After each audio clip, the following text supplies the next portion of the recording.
know your cost of doing business before anything else. That's like the ABC of any business. It's like, I want to set up a business. Okay, how much does that cost?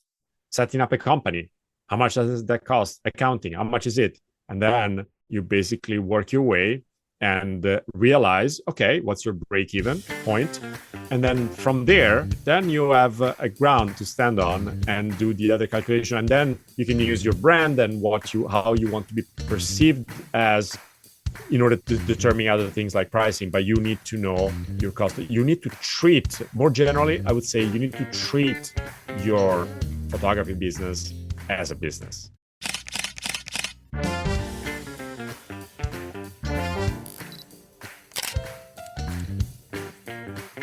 This is your host, Dyutama, but you can call me DJ. And I love to inspire food photographers to dream. I spent 15 years as an architect studying buildings and constructing hospitals before taking the biggest leap of faith of my life, which was setting up a food styling and food photography business right from scratch. If you're a dreamer like me, wanting to start a new photography business or grow your existing food photography business, jump right into a world where I share practical, actionable strategies to improve your photography skills, to work with clients, make more money, all with a fearless mindset. This is the My Food Lens podcast, and we take you one step closer to your dreams. So let's go.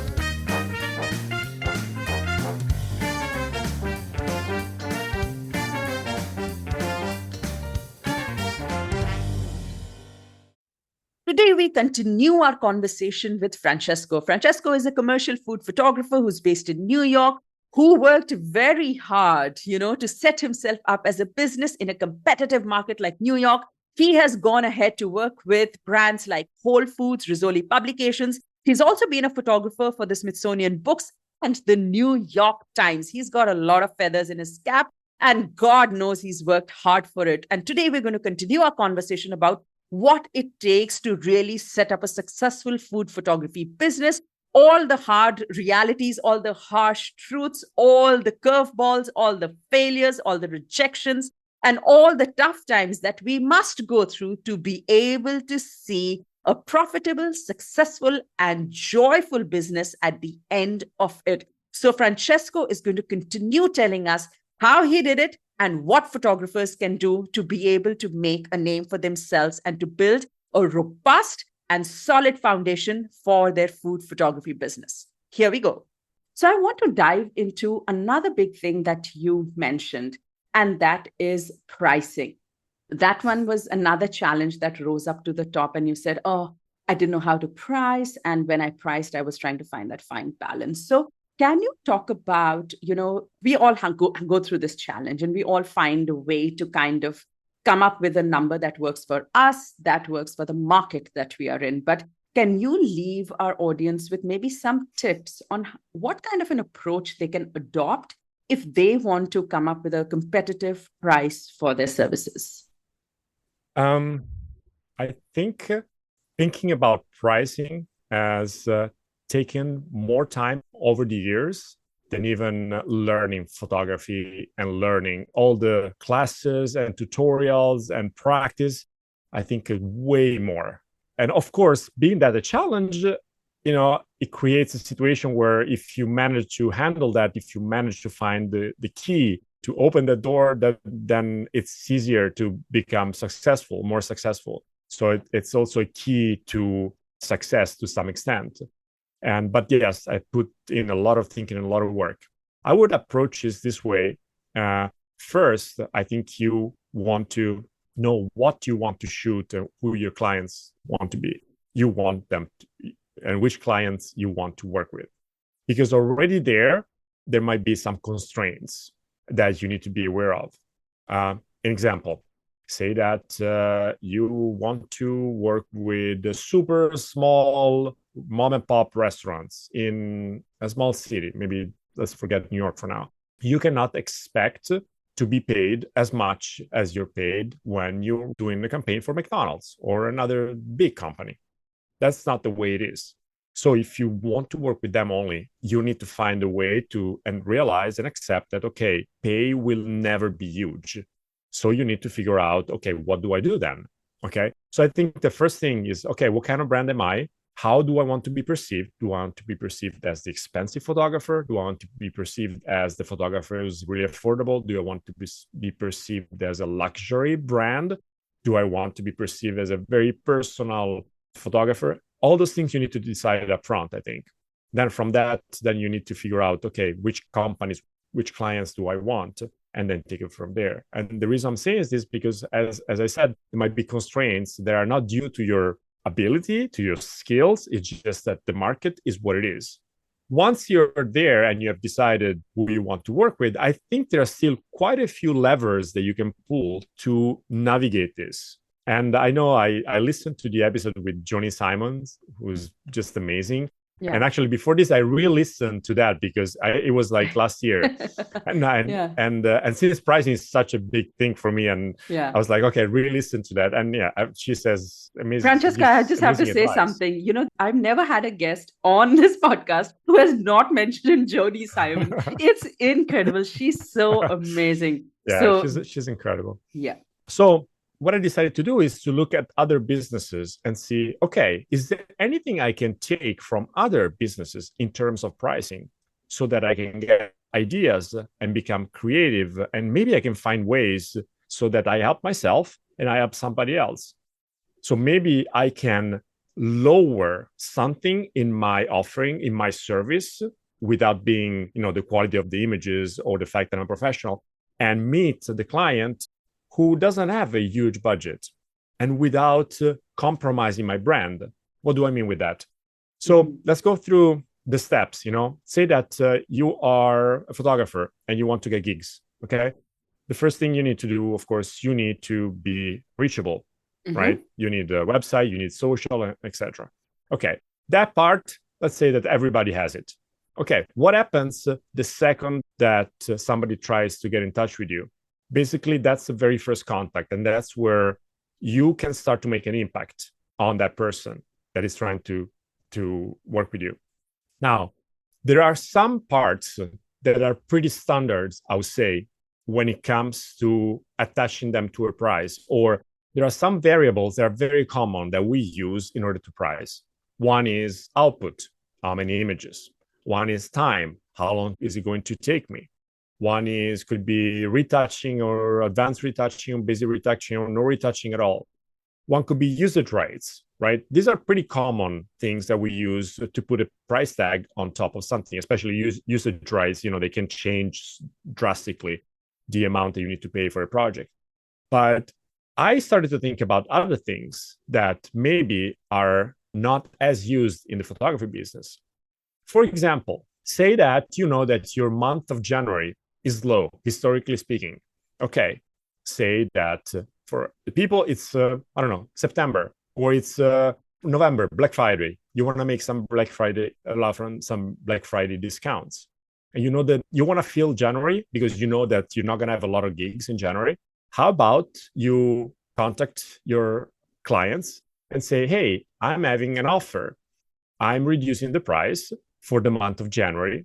However, you cannot cancel the service and you cannot reschedule the shoot. What I'm trying to say is that think about airfare. You want to buy a plane ticket. The very same seat with the very same service will cost you different amounts of money depending if you want, for example, a flight that you can reschedule and fully refundable, or reschedule for a fee, or not reschedule at all.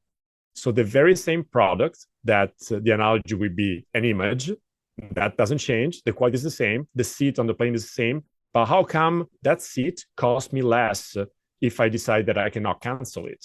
So what about using this approach in photography and pulling some levers so that we can become more affordable without compromising the brand? Another example could be your budget, say just the number there. My quote is $2,000 and your budget is $1,500.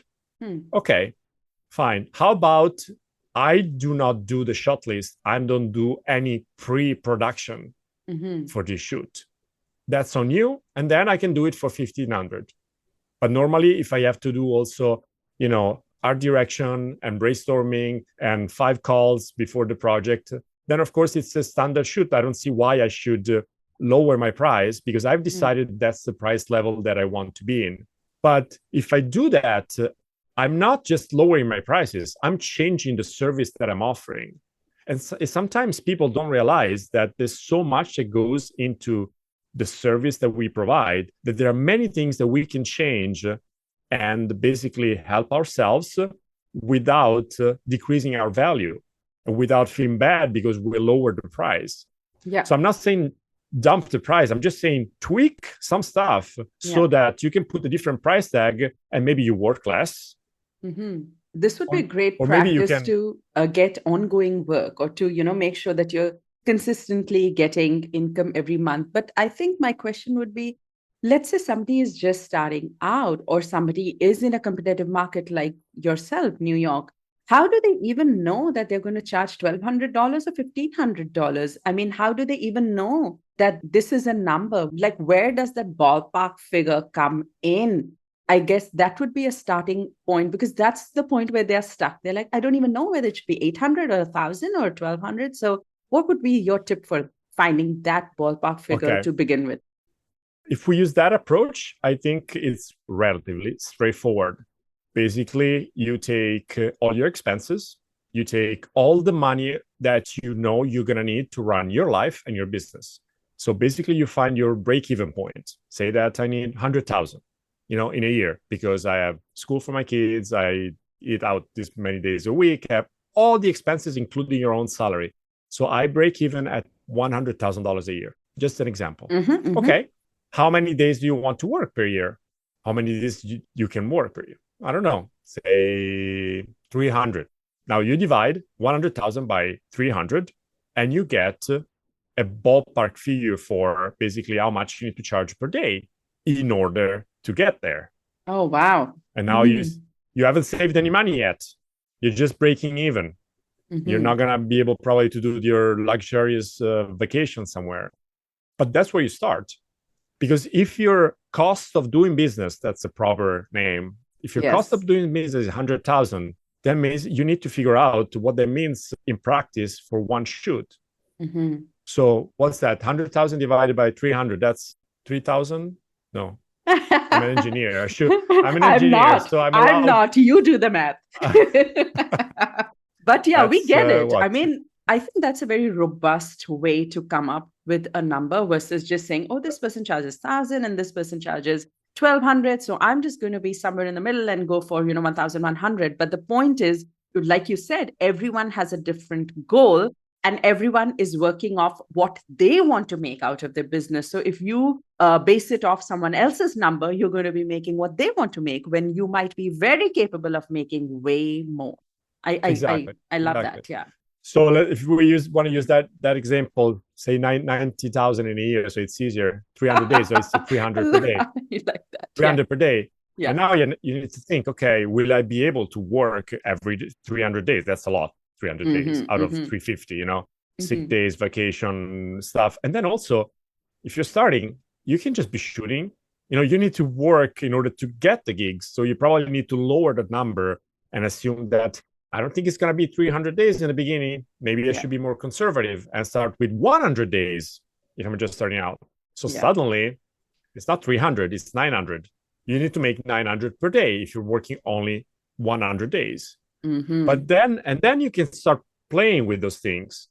And then you can start setting objectives. I don't want to work more than 100 days per year. Maybe that's your goal.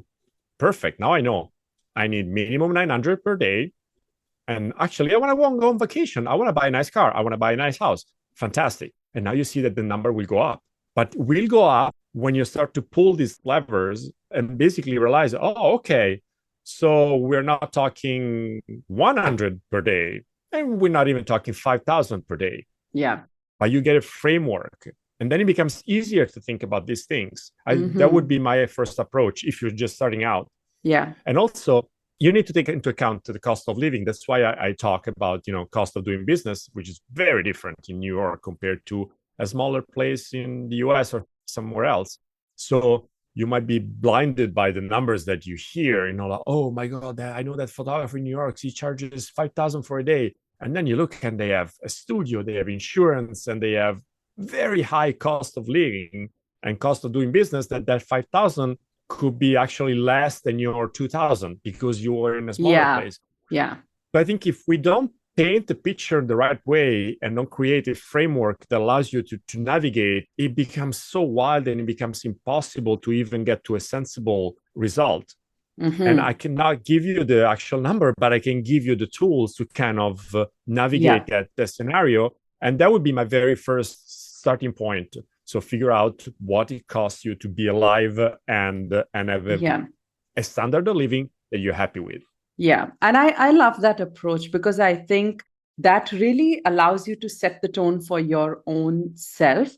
I think if I may add one thing to this is that, when we start out, we are so hesitant. Like, money is just always such a big thing. Sometimes we don't even take up food photography because we are so scared that it might never turn into something profitable. So when we start out, it's very important for us to build confidence. That is what, it's the ladder. We climb up the ladder. So one thing that really worked well for me was to set small goals. So something like 900,000 for someone who's listening in right now, they'll be like, oh my God, 900,000, like this might be a number that sticks in their head. But I just want to share that when I started out, I actually started out in the second half of the year. And so I had like 5 months before the end of the year. And I told myself, I don't even have one client right now. All I need to make by December is $100. That's all. Let me just make my first $100 and let me just see what this is. Also, just keeping in mind that it wasn't part-time. This was really what I was doing full-time. And I just registered my business, just gotten into the market. I said $100. I got my first client and I made a few $1,000s before the end of the year. It was amazing. Like, I think I made $7,000 before the end of the year. And so keeping a target like 100, first of all, eased off the pressure. It made, something a bit more accessible, approachable for me. And that I didn't overpower myself by putting that pressure of saying, I need to make so much. And when I did make so much, I was like, oh, this has potential. Okay, let's go. Let's start there. So that would be just something that I add on to your answer. And that is, when you do establish that number, maybe just try to be a bit more conservative until you build that layer of confidence. That goes a long way. Absolutely. I think the flip side of that is that if you start to be known as the affordable or the very expensive photographer, then it's hard to get away from that.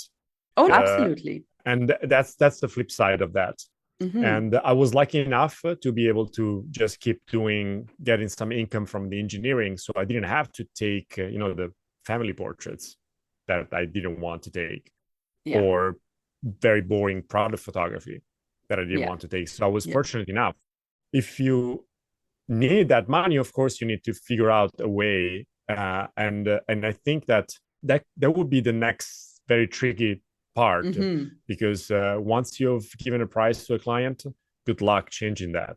Oh, yes, 100%. Right. So this time I'm going to do it for this much, but normally that's not my price. Normally it doesn't really fly well for you next time, unless you attach it to very tangible and very clear terms. In which case you can make the argument and say, hey, wait. Last time we shot for social media usage. Now you want the billboard. It cannot be the same price. But you need to be good at communicating that in the first place. So if you're sloppy in that area, contract signing and defining variables and terms, then it's a problem. So I agree. It's 100% true. I'm so huge. 100% communication true. is a huge part. It's very difficult to actually go back on a price. I think what I meant was, when you keep a small goal, doesn't mean that you give a small quote. So just having $100 goal doesn't mean that I'm going to quote low. I still quoted way over, what I thought. But for me, if I could just find that one client who would have the smallest scope of work, that would be good enough for me to say, okay, I can make this into something big. I guess that was the point. But I'm totally with you that you must not undersell yourself, and you must be very clear that This could be a client that goes long term. And if you work for them for $900 today, your subsequent projects might still stay at $900 for the next 2 years. So that is such a great point. So I want to ask, Francesco, I know that you said that, you got your foot in the door with restaurant projects, and you've obviously had a multitude of experiences with different kind of commercial and, different kind of clients overall in your career so far. I want to know a really difficult experience that you might have had, which could be something that very commonly people run into. I know I have a ton of such experiences, but any very challenging client that you had, a very challenging situation, maybe a disagreement that you had, something that is a really true and raw and real side of being a commercial food photographer. If you have an experience like that you can share with us. Yeah, I think so. It's actually an experience that was close to probably ending my career as a food photographer. Oh boy. And what happened was it was my first cookbook, and to my defense, the feedback and was not the best from the client's end, but I definitely did something wrong. I kind of became a little bit, I don't like the word, but yeah, arrogant and cocky about what I was able to do, because I was taking a bunch of photos of products. And, food and products are not necessarily lit in the same way. And I was like, I underestimated the project and the type of images. Also, they were highly editorial, for a cookbook compared to products that are more, e-commerce and more kind of neutral, white background and stuff like that. So I approached the project in the wrong way. I assumed that I knew it all. And I didn't get proper feedback until 2 shoots into the book. And then one day the guy calls me up and he goes like, hey, we have a problem. And he said, I showed your images to other professionals and they don't think they're that good. Funnily enough, just a few days before, I think in the back of my mind, I knew already that I was not doing my best job. In fact, I had started looking at other photographers. Just to back up for a second, I didn't even look at so many photographers, food photographers, before starting shooting. I was like, yeah, I got this. So a few days before this call, I started looking at other photographers. They're very, very good photographers. And I was like, their images are much better than mine. What am I doing wrong? And then I realized that I was putting the lights not in the best position for the food that I was shooting. It was almost from the front, which you can't do in food photography. And so when he said those words, boom, something happened in my mind. I realized, I put everything together very quickly and realized, yeah, first of all, he's right. Don't try and fight him because he's right. And you actually realized it yourself a few days ago. But the grounds were shaking. I felt this is the end of my career. They're going to fire me. So I was really, I remember the feeling in my body. I was like, this is awful. This is like the worst thing that could ever happen to me. I'm just starting, to get some traction in my career, and this happens. But then I realized, okay, what if I still have a shot at this? So I kind of, regrouped and I said, hey, I think I know what I've done wrong, and I think I can easily fix it. Will you give me another shot? What if I hire a food stylist? I rent a studio, all at my expenses, and I produce 5 to 10 pictures. And you look at them. If you don't like them, we can go our ways, and you'll be refunded the money that you paid me, and that's it. And he goes like, well, frankly, I like you. Frankly, it's a lot easier for me to keep you on rather than trying to find a new photographer, figuring out the financials, agreement, and all that. So if you can do that in 10 days, you're still on the job. So basically, I hired a food stylist, $600-700. I rented a studio, another $700-800. I bought all the food, and I easily created, I think, 7 photos. And I sent him the photos. At that point, I knew that they were good. I knew it.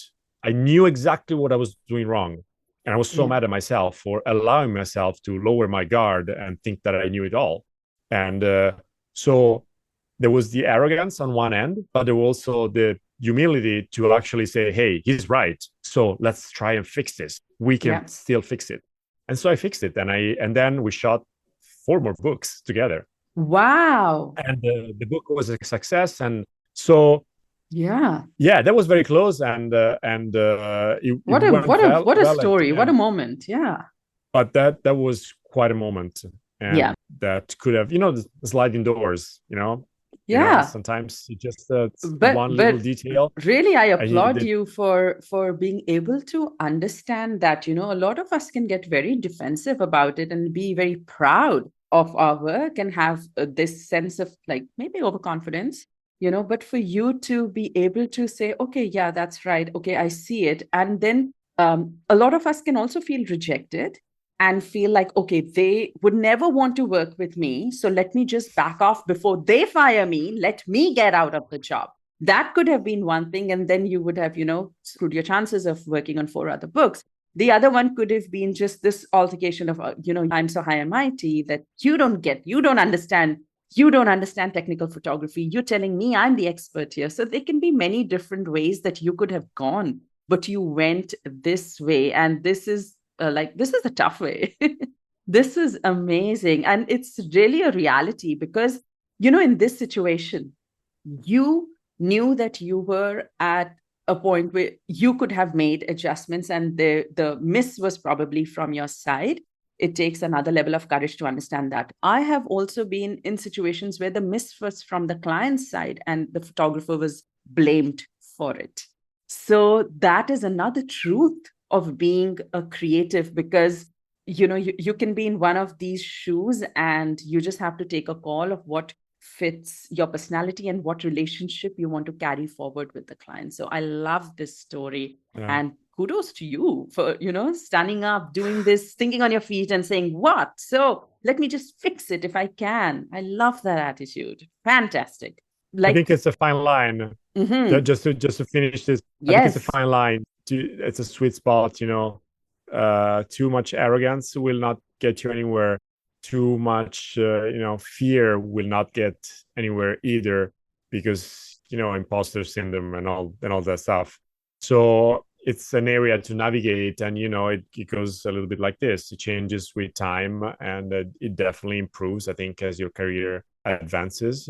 But none of the 2 extremes is good at all. And I think already being aware that there are those 2 extremes is great.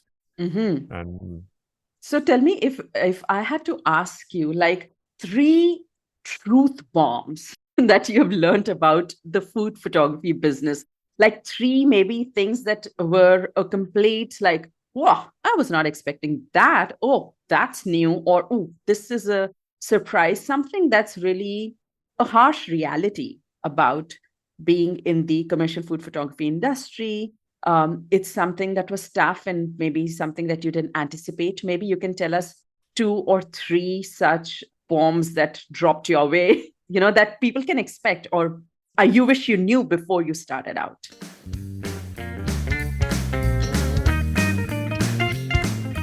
I think first would be that a great final product is not enough to make a great business.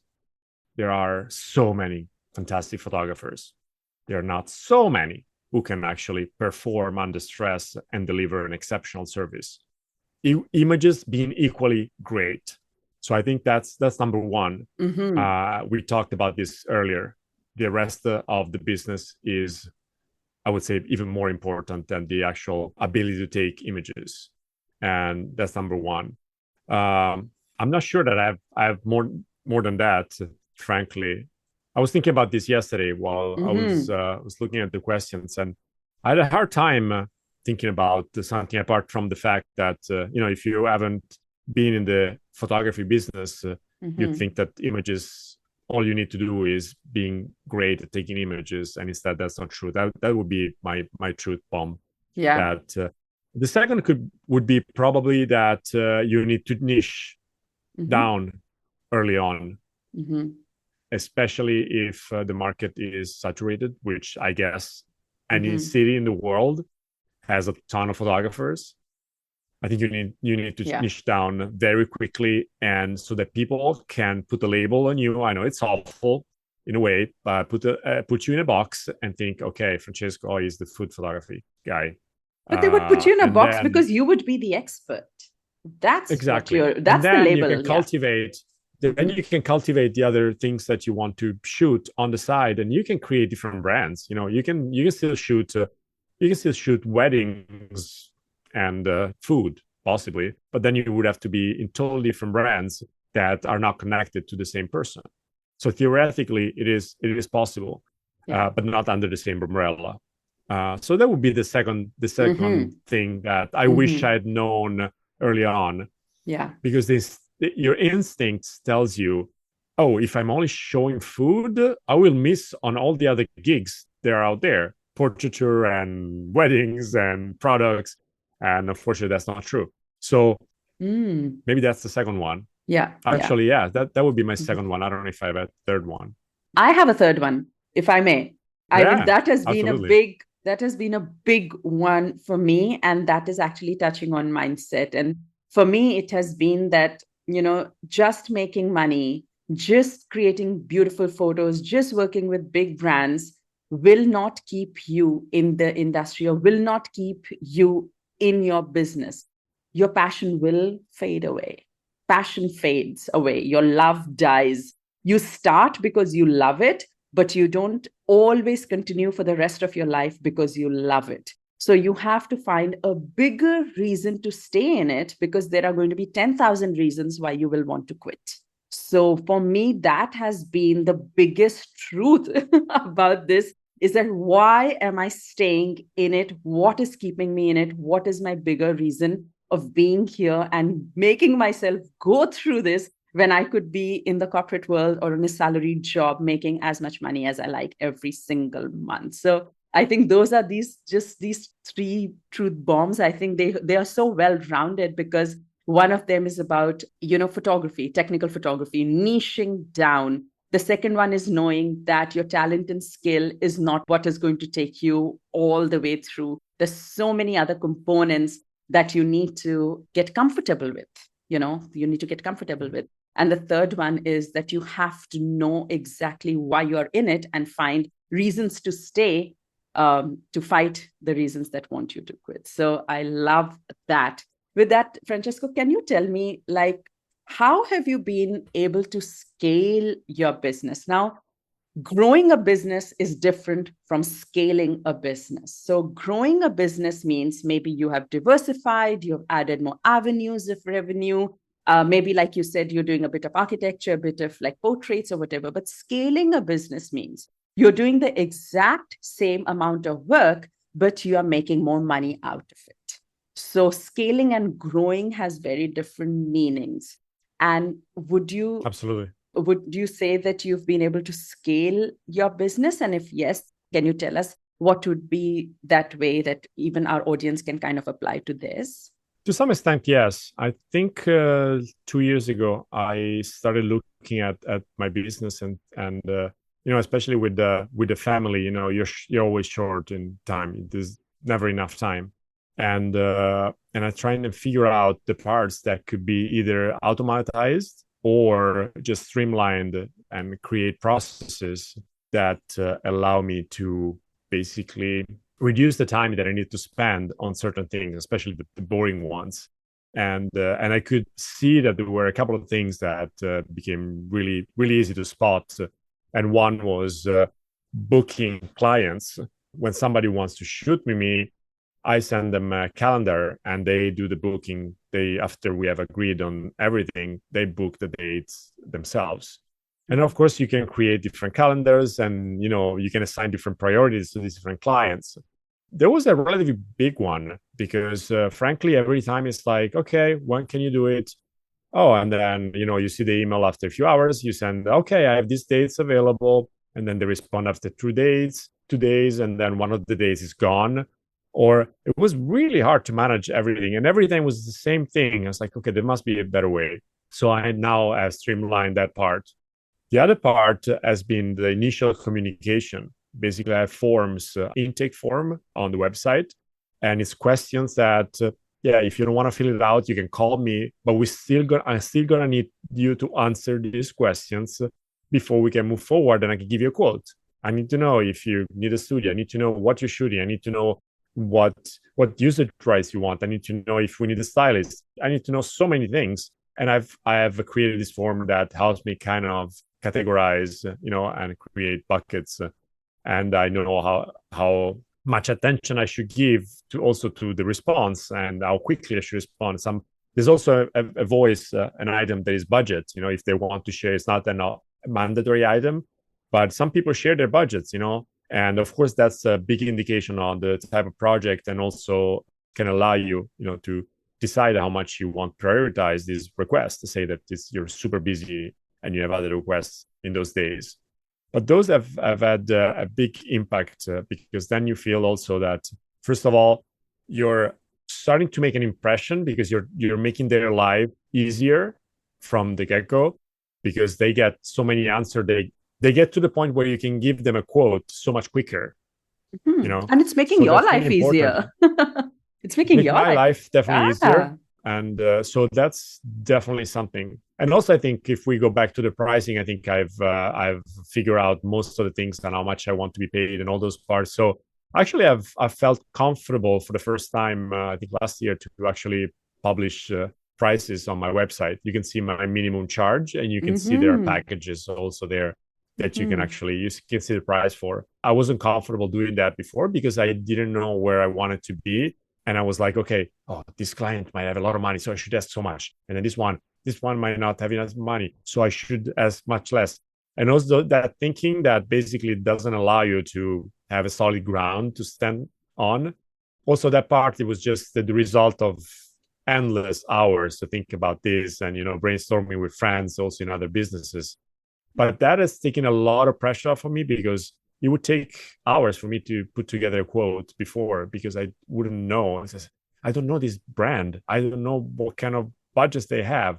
And now it's like, okay, I start here, and then we can see what the details of the project are, and then I'll adjust. But I can filter out a lot of requests now, because if my starting price, is 1,700, I'm not saying for how long. It's actually just a half a day, but already I'm filtering out all the businesses who don't have that kind of budget. And it's nothing wrong with that. It's just that that's not businesses I want to work with. So it's a lot of weight taken off my shoulders, and it's and that has allowed me. I think one of the things that I love talking about and discussing with friends is to bring my energy in the right place. Because if I don't have to deal with thinking, because your mind is always thinking, even if you have to send a quote and you're doing something else with your family, with your friends, but that something's going on there, because I think, okay, should I price this way or should I price that way? And once that's gone, then you can actually have more energy and more focus on other things in your life. I mean, especially in business, and you become so much more creative, because that energy I don't enjoy doing those things at all. And so I'd rather put my energy into things that I enjoy, and automate as much as possible other things, and create grounds so that I can stand on, and I don't have to think so much.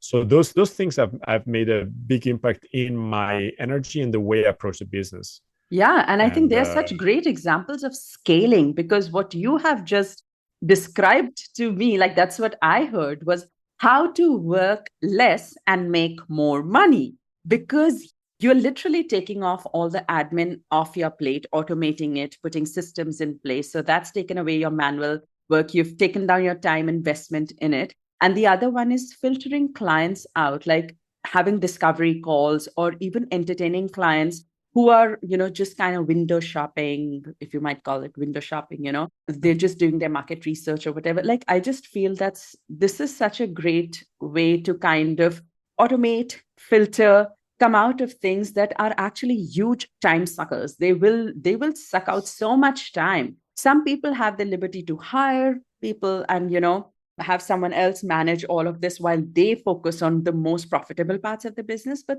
automation is definitely, a very easy way that anyone who's tuning it right now, they can put it into practice. I think that's so practical. And also, yet again applauding you for putting up your prices on your website. Not many people can do it. But with that, I have to ask you if you can tell us very, very quickly, how do you manage clients? Like you said in the beginning, that if you have a small brand and then you have a big brand, obviously what you charge a small brand is not going to be what you charge McDonald's. So once you publish your prices on your website and then McDonald's comes to you, where is that margin that you have to be able to price it according to the brand? If you can tell us like really briefly what that Oh, would be. absolutely. I mean, the way I did it, because of course, that's an issue, what you're raising. It's a valid point. So there's a minimum charge. It doesn't say for what type of usage. It doesn't say for how long. It's kind of saying, okay, this is the bare minimum that you're going to have to pay me. Then we can talk about the rest. Mm-hmm. And in fact, that price is for pure social media usage and, no more than 4 hours. And so it doesn't state that. There are no terms there. Mm-hmm. Which allows me to charge whatever I want, in terms of there's no upper limit, but there's a lower limit that filters away a lot of requests that are other time suckers, even if they do the intake form, and I still have to answer. And of course I have templates with emails that are pre-made, but still I have to every time read through and okay, it is making sense, and use the first name as a person, so there's time that goes in there. And so that's the way that was my way out. And the other prices that are for packages, they're also for social media and digital content, and I'm comfortable with those because they're subscription based. So basically you can't compare those to one-off shoots. You're talking about at least 3 shoots in 12 months, and then all the way to 12 shoots in 1 year. And I was surprised. I don't know, probably the energy and the fact that I was daring to do these things brought me quite a few new clients, all on subscriptions now, on retaining, basically. Wow. And just last year, that was the big success for me, was getting these repeat clients and very good clients that I love to work with, and all in the restaurant industry. And the brands that I love, people that I love working with.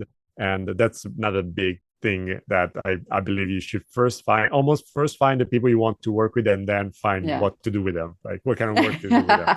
But anyway, but I think it's also not just you loving to work with them. It's also they loving to work with you. That's what I hear. For them to be on that model, to have worked with you and to have come back, that speaks for itself. They love working with you because of the experience that they've had with you. So this is such a great tip for anyone who wants to have this ongoing work or consistent income coming in. That is fabulous. I love this tip. Before we end our episode, I want to end it on something that is, we've talked about so much tough love. There's so much that goes into building, and people are probably just feeling a bit like, oh, okay, I need to really pull up my socks. I need to buckle up. I need to be ready. It's going to be tough, but it's going to be joyful and successful. So on that note, can you just leave us with 3 tips on how to set up a profitable, I'm not talking about joyful and successful here, I'm really talking about profitable food photography business? What would be your 3 tips? Absolutely number 1 would be that you need to have the passion for what you're trying to do. So basically, if you want to start the photography business, you have to be a huge passion for photography and what you want to shoot. That's number 1, because it's so hard. The obstacles are so many and so frequent that nothing else is enough to overcome them. You need to have a tank full of fuel, and that will help you overcome the difficulties. So that's definitely number 1. Number 2 would be what we talked about earlier. Know your cost of doing business before anything else. That's like the ABC of any business. It's like, I want to set up a business. Okay, how much does that cost? Setting up a company, how much does that cost? Accounting, how much is it? And then you basically work your way and realize, okay, what's your break-even point? And then from there, then you have a ground to stand on and do the other calculation. And then you can use your brand and how you want to be perceived as in order to determine other things like pricing. But you need to know your cost. You need to treat, more generally, I would say you need to treat your photography business as a business. You need to be a CEO, a CFO, a CMO, everything. You need to be that. And because if you're doing with your left hand and you say, oh, okay, it's fine, yeah, I'll figure this part out. I'm not saying you need to have all the parts figured out. I'm not saying that. You can start doing your accounting on a spreadsheet. You don't have to go and get an app to do account. No, I'm not saying that. In fact, to some extent, you need to start from the ground up and kind of figure out things. But you still need to think that your objective is to set up a business so that you take steps. The direction is to be set. Okay, maybe I will not start my companies immediately now. Maybe I'll do it in 6 months. Fine, but I will have to start a company. I can't just be a sole proprietorship and handle things. I want to separate. I think one big thing is to separate your business from your personal life, and you have two separate entities. I mean, we can go into the details, but treat it as a business. You're the CEO of your business.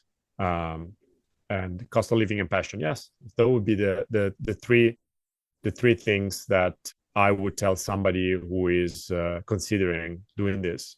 I also think, if I may digress a little bit on this topic, that one thing that was hurting me so much when I was still doing engineering and photography at the same time was people saying, especially friends, "Oh, so you're still doing the engineering, so you're not like a real photographer," And they were saying out of love, I know, because they didn't want me to get hurt.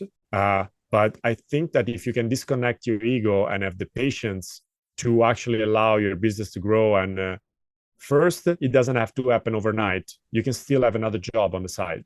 You can do what I did, or you can just jump. And second, just because you have the passion, it doesn't mean that you need to make a profession out of it.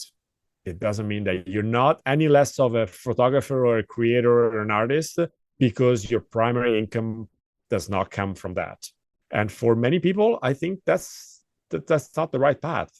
I'm not saying for everybody, I don't know who it is. It's very personal, but don't let your ego run things for you, because you may end up in trouble. Because maybe you're realizing that this is not for you, but your ego is so obsessed with the title, to have the title on your business card, professional photographer, that you don't see what's going on, and you realize that you're not happy, and you would have been happier, having a normal job and using all the money from that job to buy all the expensive cameras in the world. So I think it's really important to be in touch and be self-aware, so that you don't make the mistake and let your ego run things. But then when it's that, then I think you just go. But then it's also very difficult to question if it's the right choice when it's so strong, when the passion is so strong, and the picture that you create in your mind of what you want is so strong. It's like you don't even see the obstacles. And so you need to be a little bit naive in that sense. It's good, I think. Yeah. and what a powerful way to end our conversation. I mean, right from fuel your passion so you can fuel your profit, to knowing exactly what you want to make, to being very clear that you do want to make this a business, and not having it as a business does not make you any less passionate or less of a photographer. And if you do decide to come into business, then buckle up and get ready for the ride. I love it. I love how we've ended our conversation. This has been so amazing, Francesco. I think anyone who's tuned in today will have a very true, real picture, a snapshot of, it's not all creative and letting your, passion flow. It's a lot of hard work. But I think what they will also take away from this, hearing your story, is that hard work pays. I totally took that away from everything that you shared with us today. So with that, can you also share with us where our audience can come and look at all the work that you've been creating and all the beautiful work that you do for your clients? Can you share your Instagram or your social media handles and your website with us? Yeah, absolutely. So Francesco Sapienza. If you just Google Francesco Sapienza New York City, I should pop up. And otherwise, it's francescosapienza.com, one word, a website, and Francesco Sapienza, one word, on Instagram, and Francesco Sapienza, one word, on LinkedIn. Those are the two platforms that I use the most. And it's been fantastic being here. Thank you for having me on. I love your energy, and I love the fact that you talk about practical things, because I think there's a huge need for that. When you're starting out, you want to know the next step. Don't tell me dream about, clients and that. Yes, do some dreaming, but okay, what do I do tomorrow? Yeah. That's that, and I think it's a fantastic resource, and I'm very happy I could be here and share some of my experience. That's all I did. I used to say, I normally say, I don't know if I have anything to teach, but I have something to share. I love it. I love it. Thank you, Francesco. I think what you shared is going to inspire, empower, and educate a lot of people in, your unique way. So thank you so much for being here today. Thank you for being on the My Food Lens podcast. So that was Francesco. And tell me, what did you think of this? Oh my God. Wasn't this just full of truth bombs and value bombs and just, a real hard look at what the industry really needs from us to be able to make a successful name in it? I mean, it's actually a lot about loving what you do, but it's way more than just having love for photography alone. Because as a business owner, there is so much that we need to work on ourselves in terms of just not only our technical skill set, but also our marketing skills, our networking skills, our pricing skills, our organization skills, and for sure, our mindset skills to keep that resilience going. All right. So I hope that this gives you a very true picture of what it might take for you to build a career. It's not all roses or not all sugar coated. It's not all sweet, but it's also not all difficult. What I think Francesco clearly demonstrated was that it might seem difficult, but there's always a way around it. And there's always a unique way that you can find around a problem or a curveball or a situation that you are in your business. He found his, and I'm pretty sure after listening to this episode, you're going to find your own as well. So I hope that this episode has left you with a lot of food for thought. It's given you a true picture, but it's also given you a lot of encouragement that no matter where you are in your journey right now, whether you're thinking of starting, whether you are already in the middle, or whether you are at a point where you feel stuck, I feel like this might have given you a way to overcome that, to get over the hump and to start your, smooth sailing once more, or to just start it for good. All right. But if you have any questions, you know exactly where to find me. Email me at hello@myfoodlens.com or DM me on Instagram at Gyutama_myfoodlens. I'll see you next week with another episode. Until then, bye-bye.